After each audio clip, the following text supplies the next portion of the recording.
तर मित्रांनो, कसे आहात? मजेत ना? तर चला आज आपण काय बनवणार आहोत. तर ही मी मटकी घेतलेली आहे, धुवून स्वच्छ घेतलेली आहे मित्रांनो. तर ही आपण आता मटकीची रस्सा भाजी बनवणार आहे आपण. तर चला आता आपण ही मटकीची रस्सा बघूया आपण. मी इथं हा गॅस पेटवलेला आहे आणि ह्यात आपलं भांडं गरम करायला ठेवलेलं आहे. तर आपण ही मटकी थोडीशी मित्रांनो भाजून घ्यायची आहे. तर चला आता आपलं गरम झालं की आपण मटकी भाजून घेऊया. हे भांडं गरम झालेलं आहे, त्याच्यामध्ये अशी मटकी टाकून घ्यायची आहे आधी आणि ही छान अशी आपली भाजून घ्यायची आहे.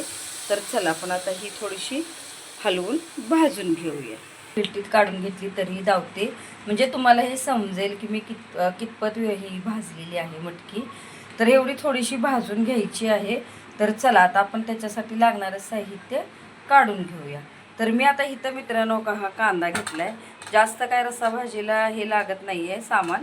तर मी इथे एक कांदा घेतला आहे, थोडासा मोठा आहे म्हणून एकच घेतला आहे. तुम्हाला जसा हवं असेल तसा तुम्ही घेऊ शकता. तर आता आपण हा कांदा कट करून घेऊया. हा आपला इथं आता कांदा एक चिरून झालेला आहे. तर मी आता टोपी गरम करायला ठेवलं होतं. तर आता आपला हा टोपी गरम झालेला आहे. तर चला आपण आता ह्याच्यामध्ये तेल टाकूया. तर मी इथं हे तेल टाकलेलं आहे. आवश्यकतेनुसारच तेल टाकायचं आहे, जास्त काही तेलचं यूज करायचं नाही.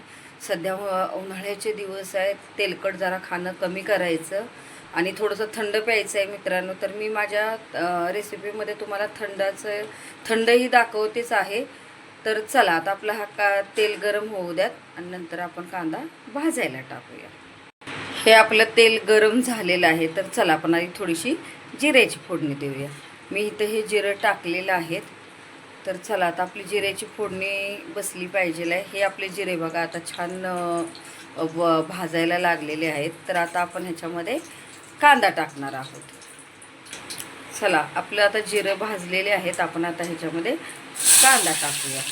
तर हा असा कांदा छान भाजून घ्यायचा आहे, थोडासा ब्राऊन करायचा आहे मित्रांनो. हा सगळा कांदा टाकून घेते.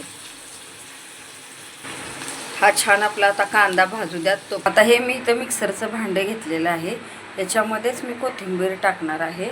परत हे टोमॅटो कट केलेले आहेत, हेही टाकून ह्याच्यामध्येच घ्यायचे आहेत. तर आता 4 लसणाच्या पाकळ्या पण घ्यायच्या आहेत. तर चला आता मी टोमॅटो आणि कोथिंबीर टाकली. आता आपण लसूण टाकून घेऊया. हे बघा इथं मी 4 पाकळ्या घेतलेल्या आहेत लसणाच्या.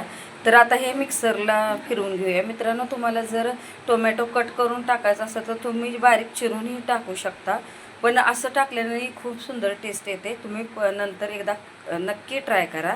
चला तर आपण पुढे आता हे बघूया, मिक्सरला वाटून घेऊया. ही बघा अशी छान ही पेस्ट करून झालेली आहे आपली. तर चला आपला आता कांदा भाजला आहे का बघूया. हे बघा आता आपला कांदा ही लाल ब्राऊन झालेला आहे.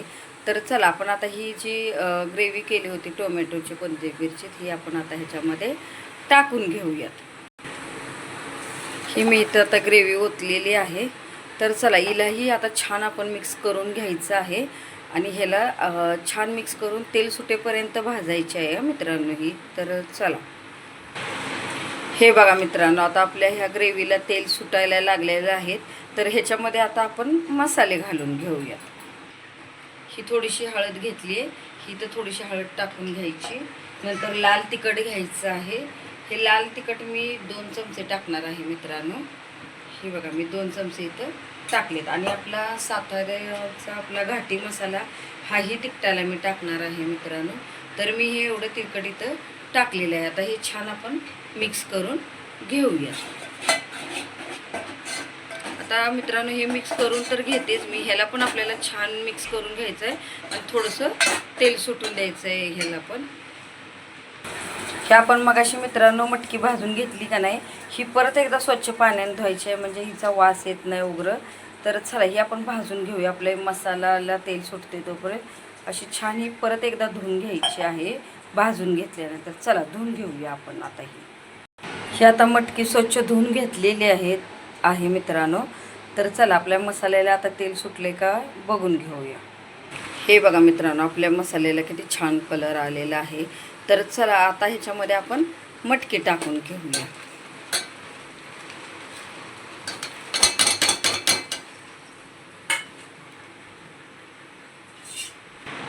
इथं आपण मटकी टाकलेली आहे आणि छान ही मिक्स करून घेतलेली आहे. तर आता बाजूला गरम पाणी ठेवूया मित्रांनो आणि ह्यात आपण मटकीमध्ये घालून घेऊया. चला आता आपण हे पाणी गरम झालेलं आहे मित्रांनो आणि हे आपण आता ह्या रस्स्यामध्ये घालणार आहोत. तर हे असं छान रस्स्यामध्ये घालून घ्यायचं आहे गरम पाणी. तुम्हाला जेवढा जसा हवेल तसा आपण रस्सा करू शकता. तर हे मी इथं एवढं पाणी घातलेलं आहे. तर इथं एवढं आता मी पाणी घातले मित्रांनो. तर तुम्हाला जसं हवं तसं तुम्ही करू शकता. हे असं हलवून घ्यायचं नंतर. तर चला आता आपण हे पाणी घातलेलं आहे तर आता ह्याला उकळी येऊ द्यात. हे बघा मित्रांनो, ह्याला किती खूप सुंदर छान कलर आलेला आहे, बघू शकता तुम्ही. तर मित्रांनो ह्याच्यामध्ये ना खोबऱ्याचंही थोडंसं वाटण टाकलं जातं, नाहीतर आमच्या सातारा पद्धतीनं म्हणाल तर आम्ही ह्याच्यामध्ये शेंगदाण्याचंही थोडंसं कूट टाकतो. जसं तुम्हाला हवं असेल तसं तुम्ही ह्याच्यामध्ये टाकू शकता. हे आता बघू शकता आपल्या छान रस्स्याला ह्या उकळी आलेली आहे. तर मित्रांनो ह्याला रस्साही म्हणू शकता, आमटीही म्हणतात, कोण कालवणही म्हणतं, जसं तुम्हाला योग्य वाटेल तसं. तर चला आता ह्याच्यामध्ये मी शेंगदाण्याचं कूट टाकणार आहे आमच्या सातारा पद्धतीनं. तुम्ही खोबरंही टाकू शकता.